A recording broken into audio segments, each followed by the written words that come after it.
আজকে আমার আম্মুকে নিয়ে ডাক্তারের কাছে যাওয়ার কথা। আর এই দিকে আমি রেডি হয়ে বসে আছি, সেও রেডি হয়েছে, কিন্তু 3টা থেকে ঘুমাচ্ছে। মাঝখানে তাকে উঠিয়ে শিশু করিয়ে জামা কাপড় পরিয়ে দিয়েছি, আবার ঘুমাচ্ছে। কোথাও যাওয়ার যদি কথা হয় আর তার যদি ঘুমে ধরে, তাহলে সে এমনভাবে ঘুমায়, মানে তার ঘুম নষ্ট করতে আমার ইচ্ছে করে না।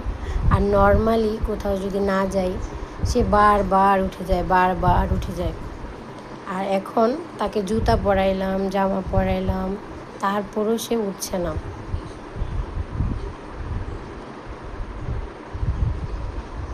কি আর বলবো, এই তো আমি রেডি, কিন্তু তার ঘুমের তো কোনো শেষ হচ্ছে না। কি আর করার, কাঁধে ঘুমাবে আর আমি নিয়ে যাব, কিছু করার নেই। ডাক্তারের সিরিয়াল দেওয়া আছে, তো যেতেই হবে। কি আর করা। টাটা।